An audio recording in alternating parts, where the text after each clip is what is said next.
で、親父に寂しい人飲み入れたら棒で叩かれるぐらい。勉強しなさい、勉強しなさい。練習じゃしなかなかいけないです。それで対戦してみたら、4分の1、5分の1しか決して点数上げなかったよ。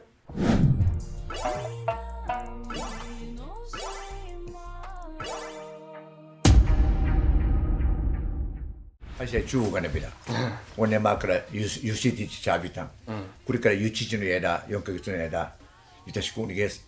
サビだっていいなさいって言って。中がね、そういうのが、この皆さんは、先生、俺ヤンジジョージローと言うから、ヤンジジョージでマジ近いみそれとか、子供なんかに作ってあげないから。2006年でしょ、うちのうち使いましょうって県条例で設定したのは。9月18日、クートゥーバ。だからこの9月18日の言葉の日は、だからうるま市の議員何もたまたま言ったりするけど、9月18日は島言葉の日って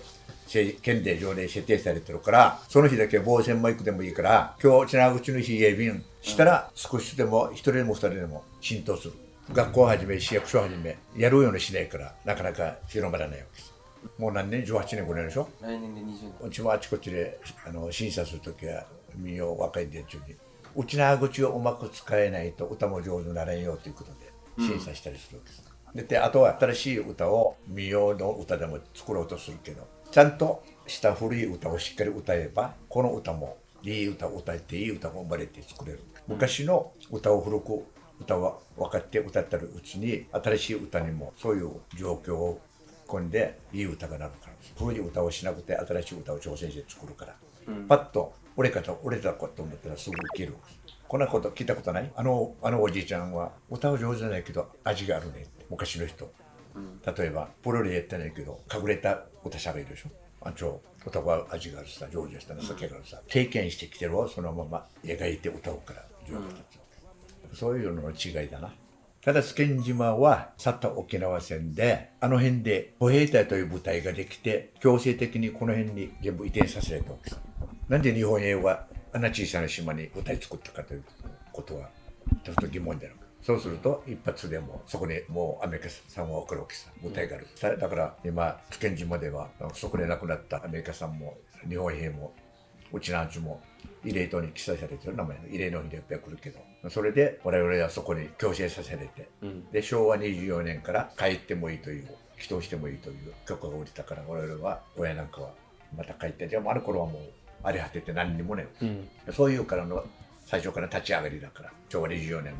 で、あの頃はたまたま YouTube でも聞くんだけど、生徒数でも500名以上いたよ。我々の同期生でも80ちょっといたから80名。だからそれから比べれば前の我々一つ二つ上の人も後の人なんかも、我々は一番多いなのよ、ベビーブームだから。でその後から計算してもまた40何名から2クラスだから、だいたい500名はちょっと超えたと思う。で今はもうなんか10名もいないというから寂しいさ。昔の言葉があるわけ。人頭わららんど、こっとるわられんどって言葉あって、彼は使ったら減るけど、子供は産んで育てておけば、この子供なんかが大きくなって、お家にまた数がいたらたくさん全部が入れるでしょ。時代だった。今はだけど反対になってる。今はこっとわららん、人頭わらんだって。だってかって言ったら、子供作ってた学校も上の学校は歩くさんといかんし、大学出てもすぐ命名仕事作るでしょ。昔はおじおば一緒に暮らすから、帰ってきたら一緒に相手こっちから仕事をするから、お金もこっちに入れる。だけど今はもう自分なんかも生活しながらお読みも見たりできないから、なかなかだからあの自分の言葉が今は通用しない。昔は人頭わららのカットルわられ、生カットわらら人頭わられ。人びれも今夢びれになってるでしょ。わかる？人びれやったら姑。昔は子供できなかったらもうおちからあんたうちの嫁じゃないからって出されたんだよ。だから歌もあるさ。なりよなりなしび、人のやのなしびって。子供できて初めて自分の嫁と認める。だけど今、嫁さんに文句入れたら、やのおばあちゃんがすぐ喧嘩するでしょ。だから時代からもう何でも変わってる。津堅島で24年から帰って復興して今まで来て、であの頃は今言うみたいに500名、前後の生徒がいて、で生徒プラス人口もいるわけだから。だから我々が60年代に沖縄県でバスケット優勝したのは、青年会も仕事終わったらグラウンドに集まってくる。でそこで我々の生徒と青年会とバスケットしたりして、で強くなって、で学校終わったら浜に遊びに、砂の上で飛んだり跳ねたり丸い石を方眼にして切れた石を円盤にしてで勝負したりして、で幅跳び三段跳びはまたサバニの座る敷くの砂の中に突っ込んで走ってきて、それを踏切台にして飛んだりバク転したりして、だから僕足腰は強いわけ。だから我々がこっち来て、あの頃はもう対戦するのも船も1時間以上かかった時代だから、練習じゃしなかなか行けないです。それで対戦してみたら4分の1、5分の1しか決して点数上げなかったよ。そのぐらい強かった。だから周囲からは高校生のレベルあるねつけの学校はというぐらい。私もで高校に行ってからバスケットして、ある友達と一緒に、じゃあ今後は2人体育の先生しようねって約束したけど、私は親がイカさんもです。東京に。で、そうするとお友達は言ってる。親父の言うには、あんたは長男だから、あんな遠い東京に行かさん。あの頃はパスポートだから結構、今のアメリカみたいに遠いのを受け取る方するから。で、それで、じゃあ行かさなかったら、そのまんまじゃもう英語を好きだったから。名護に沖縄県からも高校卒業したら英語好きな人は学校歩きに来たのよ。で、私も向こうでして、だけどバスケットで優勝しているから、高校でも結構行ったから、で、プラス三味線を持って行ったわけです。小学校3年から三味線弾いてるから。そうすると、向こうでおじさんが、警察官がいて、おじさんの周囲のお祝いの時はもう私連れてって、三味線弾いたり何したりして、で、卒業してくると同時に、すぐ結婚できていたから、プロの世界に入って、その今まで夜の世界でずっと歌ってきて、半世紀以上だから。なぜじゃあその世界に入ったかといえば、今親父が生かさなかったのと、高校2年に弟妹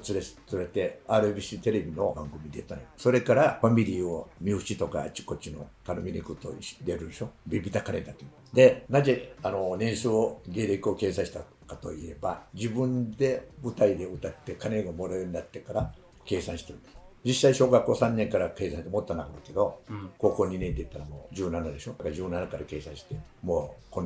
去年の12月で60年間本格的に歌ってからよ。だからもともとは小学3年からして、なんで表で弾かなかったといえば、今言うみたいに子供が三味線弾くかで、親父に三味線弾いて飲み入れたら棒で叩かれるぐらい、勉強しなさい勉強しなさい、勉強して上の学校に行ったら高級取りという感じでの頭にあるわけです、いい仕事ですけど。で、たまたま今日いないからって三味線ばっかからゆっくり元に倒れたみたいな聞いてしたら、たまたま後ろのお家のお父さんが仕事に行かなくて風邪で休んでるくちゃわって分かる、お家の一番の後ろに部屋があるさ。そこで聞いていたら音が聞こえるさ、後ろの人、行ったわらびは中産地にしようたのに、また親父に告げたから、また何回言ってまた聞かんかんねん。それであとは自分でどうしたかといえば、自家製の三味線自分で作ってね、近くの山があったわけ。すごいお家の近くにアランバの下に雨降ったら濡れないように根っこのところに幹の後ろ下側に下げたりして、であまり音が出ないような作り方してるんです。音が出たら聞こえるから。でそれも学校に持って行って休み時間弾いたりして、だから高校時代とか、中学生の時代分かるよ、また学校時代から弾きよったよね。だからそれが今は世間から認められる沖縄の文化になってるからよかったわけです。だけどあの頃は1にも2にもあれな3時7だから怠け者仕事サボりしないやつ、遊びんなという感じで、俺々の先輩なんかもそういうレッテルあったのよ、民謡歌に。だからどっちかといえばそういうのがなかなか抜けない時代になってきたけど、今はようやくもう世間が認めて、あとは大和んちゅが沖縄歌をやるようになって、で今も大和でも沖縄の民謡大部って三味線そんなにうまくないけどやってるの多いでしょ、で国際料理なんかちょっと 3,4 曲できたら朝ドラに歌った「天作の花」下歌とか、これの繰り返しで大和んちゅ商売した。で大和んちゅは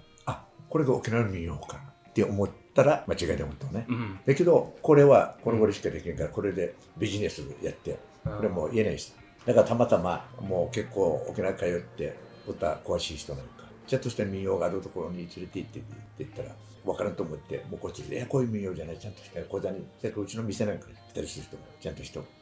歌が聞きたい。もともと講座とかこの辺はもう歌の本場だから、そういうようにしてどんどん沖縄の民謡愛好家が北海道から奄美をして、でそれであとは皆さんも知っていた方がいいよ、沖縄の民謡をさ宮古八重山と別にソフトにするのが沖縄の民謡の特徴だから、30年ぐらい前に民謡協会は昭和57年立ち上げて、67、8年ぐらいになるかな。あの時は民謡協会一つだったのよ。だけど不満が出てきて、全部分かれて今は17、8ぐらいあるわけ。で我々はその中の琉球王国民謡協会でも会長して15、6年になるか、